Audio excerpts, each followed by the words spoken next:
Hello, hello, and Hey, welcome. hello.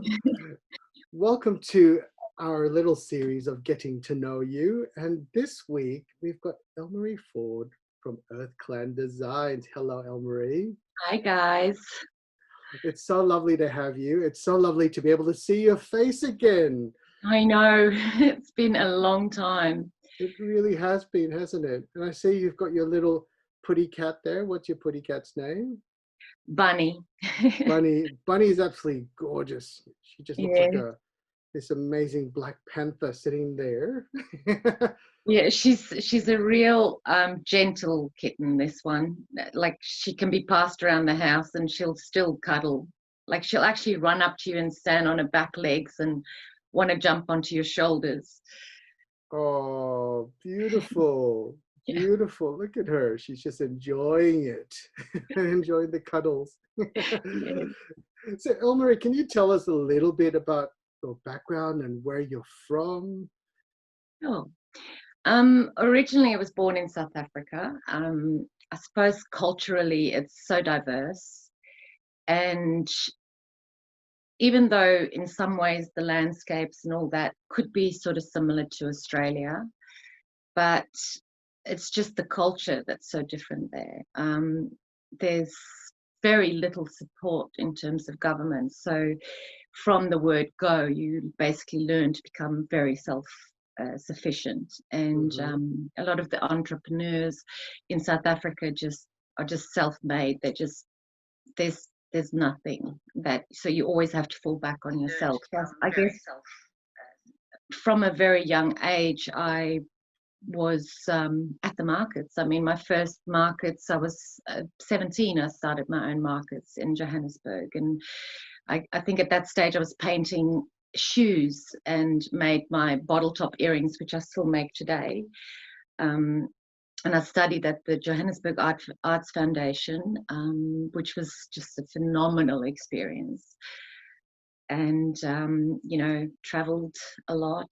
Ended up in Australia, and I suppose the thing that the little miniature paintings is something I've always done. I worked with a master carpenter, and she made these most amazing little furnitures and frames, and I used to do the paintings for her. So that's how my miniatures started. But the resin obsession started probably about 3 years ago, where I just started venturing with that. And my sister came over from South Africa and stayed with me for about 5 months. And in that period, the two of us explored profusely with resin and started making all these amazing things. And she now still makes, she's back in South Africa, but the two of us are always like comparing what we're making at the moment. So it's not just the whole family, like the clan, because Earth Clan represents all of us, my husband and my 3 children and myself, and also my sister. And each of us have the little totem animal in our logo. Yeah, can you And tell us a little bit about that, about the Atoll? Because I love your logo and I love what thank the whole you. Earth Clan is about. Yes, Yeah. so um, the stag represents my husband, and he's this phenomenal artist. I mean, he's in a little while will bring out his latest illustrations, which he's been working on profusely, and they are all the Celtic seasons and holiday, well, sort of festivals and that sort of Hmm. thing. So they are going to be amazing. They're tiny little posters about A4 size, and so he's illustrated them. And then besides the actual artistic side of him, he's also musical. So he's also a musician, and he's got 2 albums out. And once he sort of gets back in the studio, he'll probably work on his 3rd album, which he's been working on for about 2.5 years now. And then the eagle is my Nimaway, which you've probably met at the markets with me. Yes. She's incredible musician. She's When I go to the market, she brings her ukulele along, and then she makes more money than me, going and busking. And She's also very artistic. Layela, my oldest, she's the bear, and she's got the most incredible voice I think I've ever heard. But she doesn't like singing in public, so she'll go into Papa's studio and record so we can, feast on her beautiful voice by Oh. listening to her recordings. Also very artistic. And then Eriu, she's my little frog, and she does everything. She's got this big timbre voice when she sings, and she's learning to play an instrument as well. All the kids Mhm. play piano. And then there's the butterfly, which is my sister. She flies in and out of our Mhm. lives. And myself, the wolf. So I don't actually play musical instruments. I just manage them. You Like manage I'll, them. I'll do all the yeah. Yeah. So that's basically how the logo came about. Right, right. And how did the different totems come about for each of you? How? Well, Ariu, I suppose my youngest, Mhm. sort of is in between a dolphin and a little frog. Like she loves frogs. She loves all animals actually, but Mhm. yeah, the fact that she became the little frog is purely because she's always muddy, and so her little nickname is Little Frog, really. So it just was just very well suited. And Layela just finds power in the bear. She also gives you these bear hugs. She's just that's her totem. So they all basically chose their own totems. And the butterfly, without question, is my sister's totem. And the wolf for myself, I've always loved the wolf. So, and I guess Lou, I mean, when I met him, he actually had a tattoo of a deer on his chest. And Mhm. yeah, so that's been his totem even before he met me. Right. So it's stuck. Yeah. Oh, Literally yeah. stuck. There's more deers in this house than you can imagine. Oh, really? I love it. I love it. Tell me also, tell me, you're an actual artist by trade. You're a graphic artist by trade? Well, I studied graphic design, but I also studied fine arts first. So Right. I did the graphic design to get more work, but that has been an incredible sort of back. What can I say? Like a fallback, so I can fall back on my graphic design a lot. I've done a lot of logos and pamphlets and all kinds of other stuff, but I'm always helping friends as well. So it's been very handy with my own website and that sort of thing.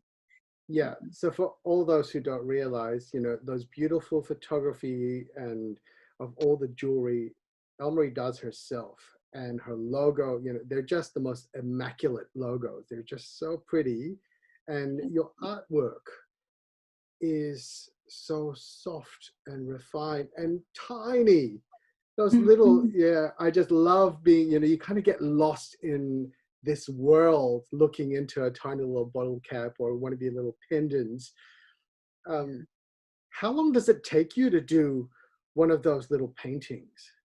Very good question. Sometimes I would get stuck on one, not stuck, but it's like I can't find the colors to add onto it. So sometimes I can do a painting in a couple of hours and it just flows, and or sometimes I'll have to go back. I've got hundreds of paintings in my studio that are unfinished. So I work on a lot of paintings at the same time. Hmm.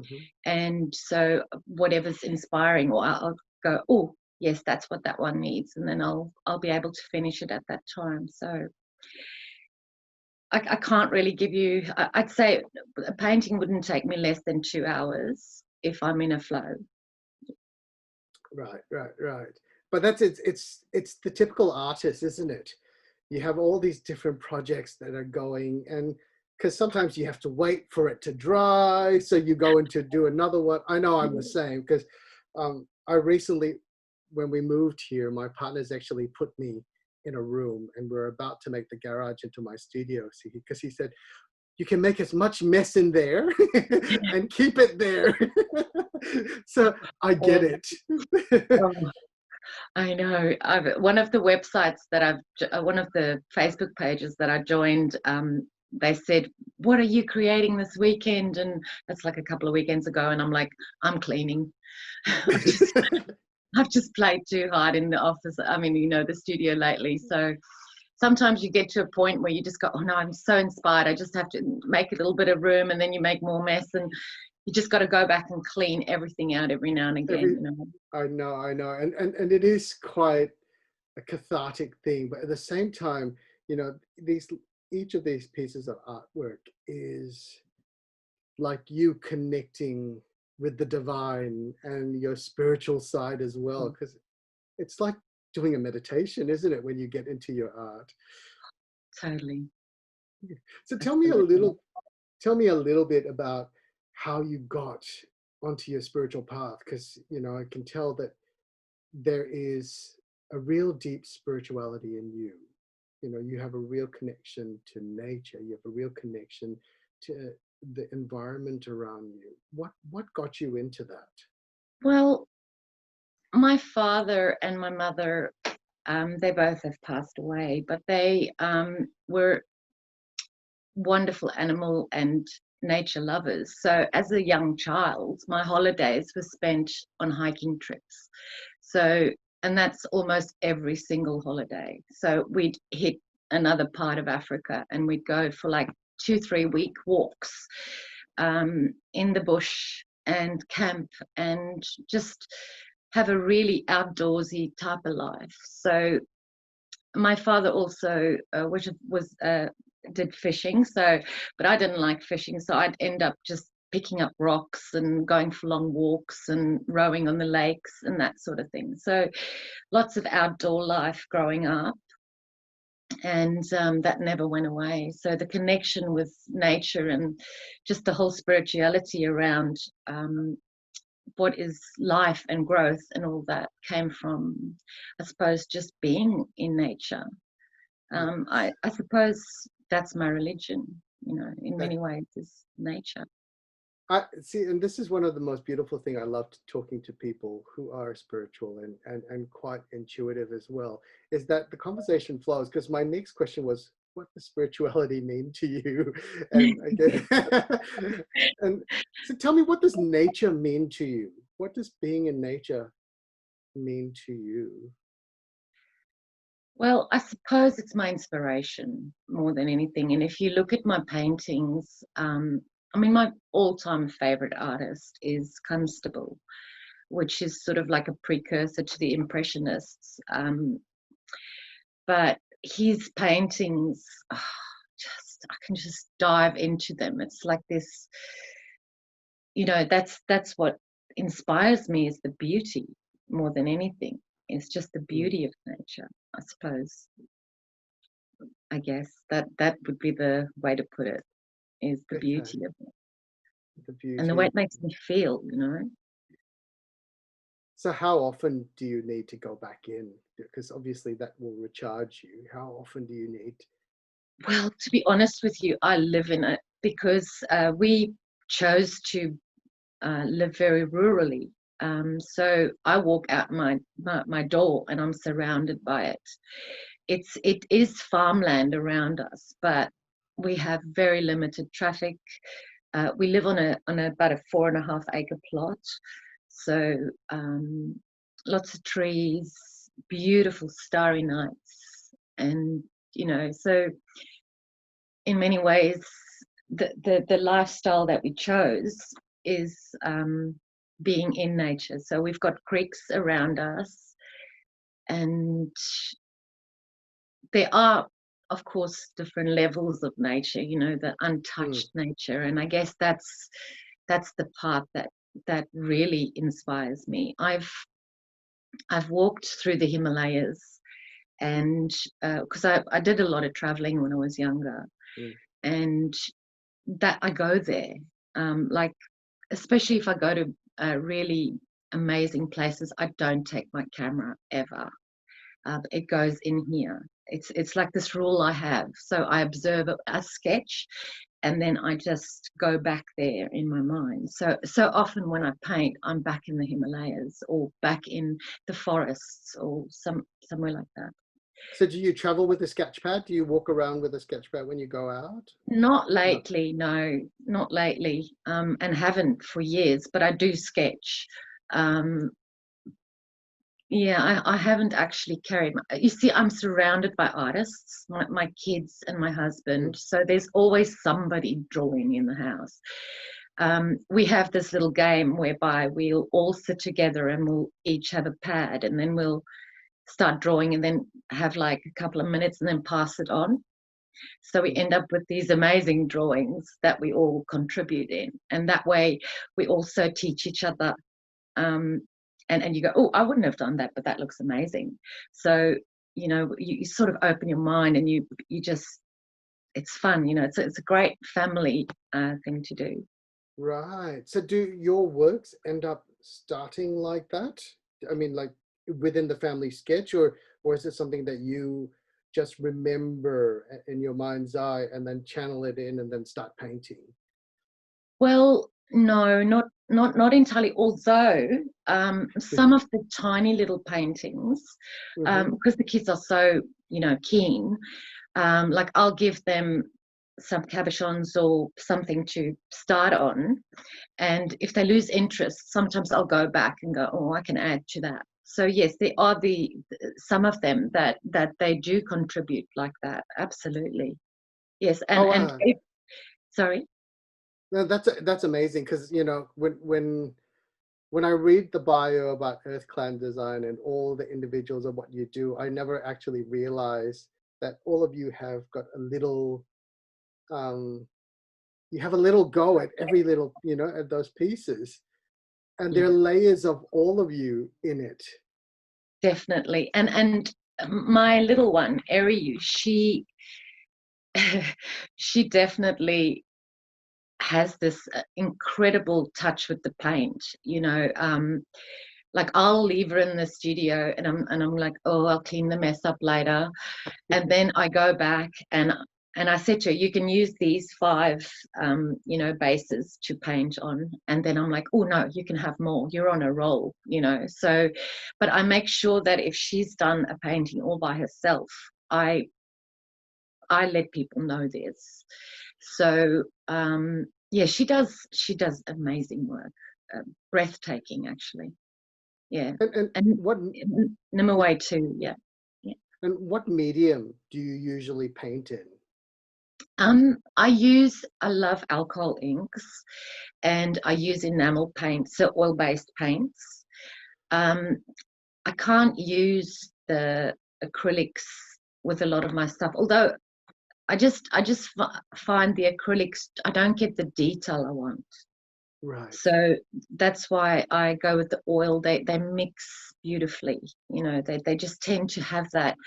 You can create misty mountains with that. With the acrylic, it just dries too quick. And then when you paint in such a small scale, I don't get the effects I want.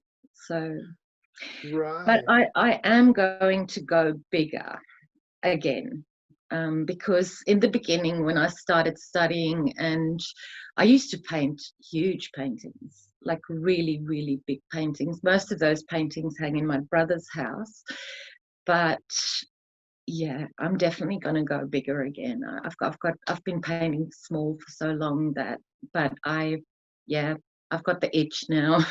You've got the itch. And do you Yeah. do the big paintings with enamel paint as well, or more Well, it'll be oils? oil, definitely oil paint. Yeah. Yeah, because there's something quite different about painting with watercolors versus oils versus Yeah. acrylics.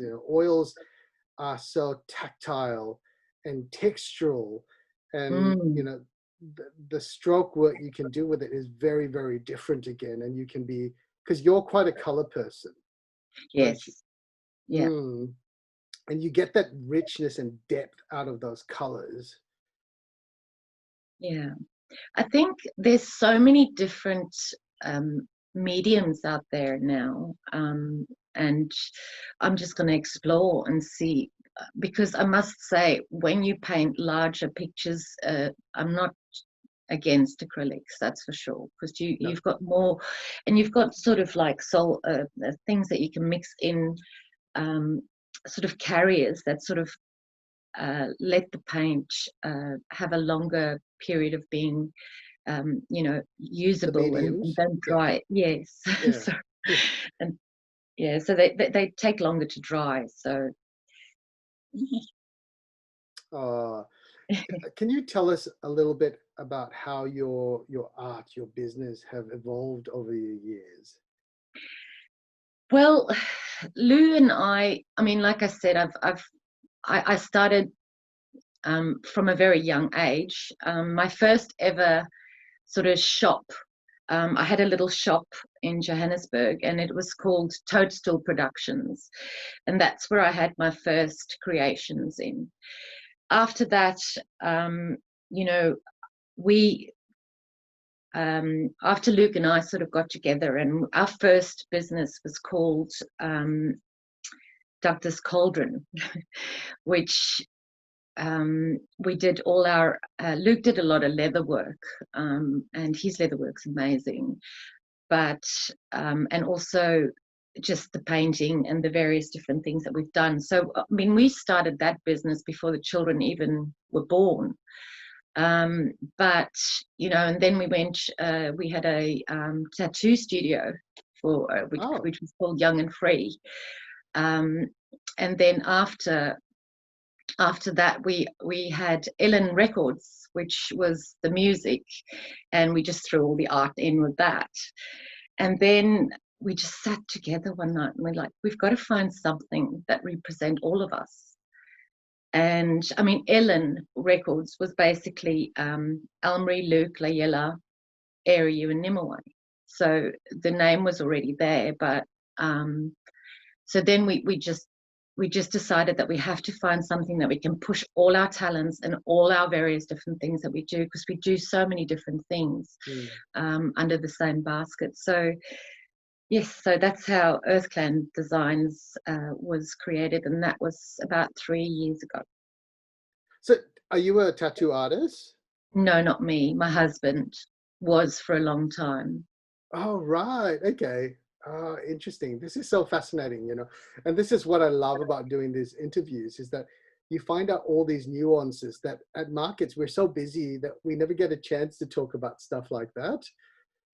Yeah, he to be honest with you, he loved when it came to tattooing, he didn't really enjoy it. He loved the drawing part of it. Right. And that's the one thing he says to me that he got out of it, is the fact that you can pretty much tell him to draw anything and he can draw it. He's an incredible artist. Like I don't think I've ever met anybody that can draw just by mentioning it. He's just had so many opportunities to actually explore his talent, but he's given that up. He doesn't tattoo anymore. So and now he writes music and he draws. He's developing his own. He's actually going to bring out a book. He said he's writing a book about. Anyway, I won't go into it too much. Okay. Yeah. So does Luke still do illustration work for tattoos or commission like tattoo No, not designs? really.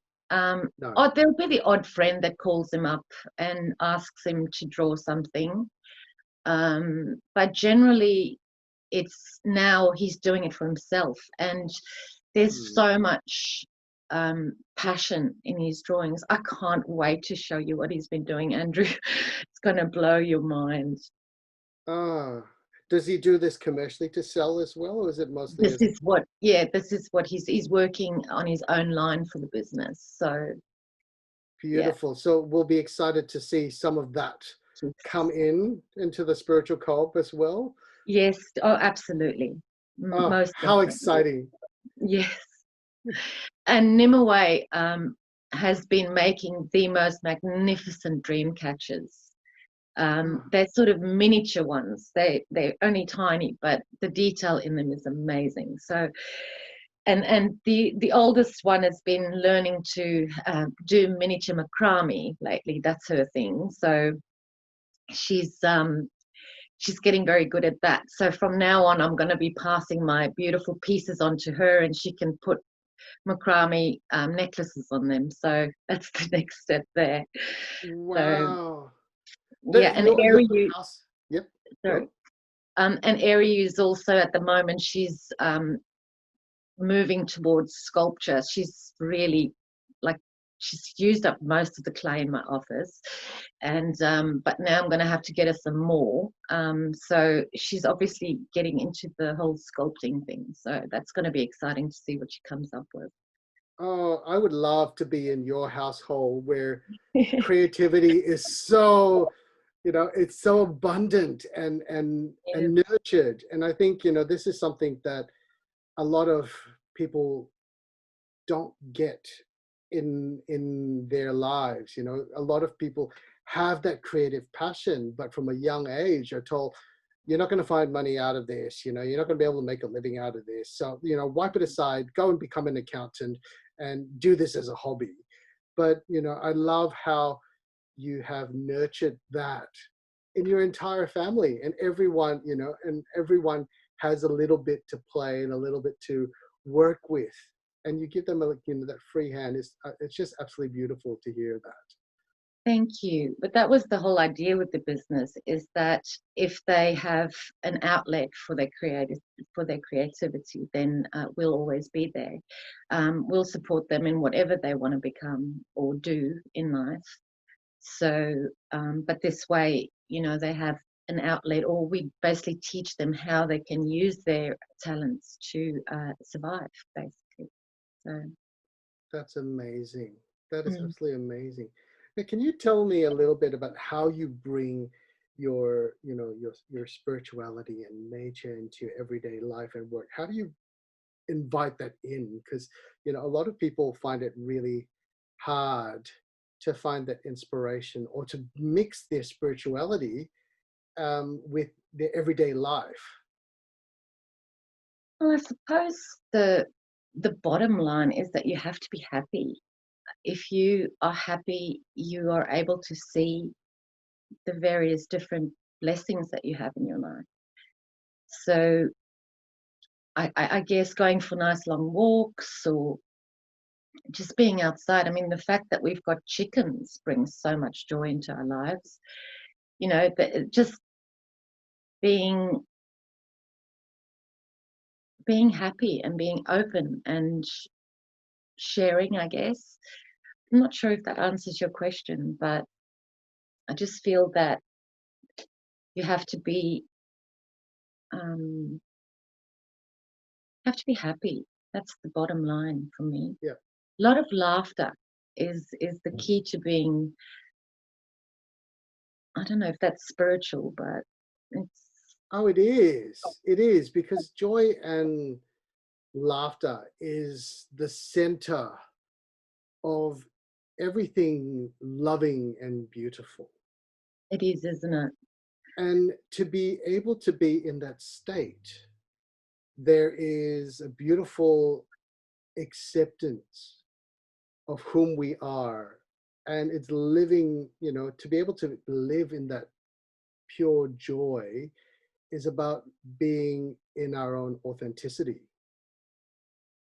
And I think, Well, absolutely. I mean, we're all different personalities as well, and they're all at different ages. I mean, I've basically got 3 teenage girls in the house, so and we've also got another a girl living with us at the moment. She's 18, and she's just finding her feet. So we just gave her a roof over her head till she's, she's got a job now, so she's working, and she's definitely doing very well as well. So there's these personalities in the house, and we all, you know, work around the little teenage tantrums or the demands. But they're all fabulous people. So that's a bonus, that you actually like your kids. I love that.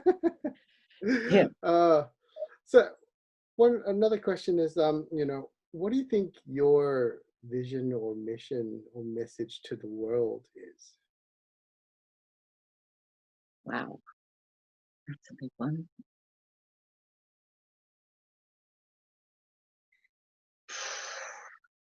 I believe anybody can be creative. I always laugh at people when they say they can't, they're not creative. They do stick figures or they do this. Or I think there's a flow or a passion that runs through everybody. You just have to find it. And the fact that the face she's pulling at me at the moment is so hilarious. It's funny. Um, yes, so the flow goes through everybody. Everybody can create and find joy through it. That's definitely a message that I can give to everybody. It's part of us. We are all creators. Yeah. And it's just about tapping into that. And because a lot of it is muscle memory, isn't it? A lot of art is muscle memory and practice and actually going into it and not being afraid to be judged. Yes, that's right. I mean, when I first joined the Johannesburg Art Foundation, I was just petrified of being judged, and we'd have the most magnificent experience that was. But it was in this beautiful old mansion in um, in South Africa on the foothills there, and this beautiful old Cape Dutch mansion, double story. And we'd have all these old wooden easels out, and then they'd get us to paint various different things. And then once every 2 weeks, they'll hang up all your various different sketches or whatever, and then discuss them. And then I would hide mine, you know, oh, I don't know where my folder's gone or whatever. And then the one day, Bill Ainsley, who was the founder of the Arts Foundation, just pulled me aside and said, "Look, don't be afraid. Just don't be afraid." And so I pulled them out, and he made me feel so comfortable with my own art that I just realized, why am I afraid to create or even be judged? So yeah, there's a lot of obstacles that we have in our minds that Mm, can be, other people help each other as well, So beautiful. Beautiful. Lastly, can you tell us what about your life and vocation that you love the most? excuse me, What about your life and vocation do you love the most?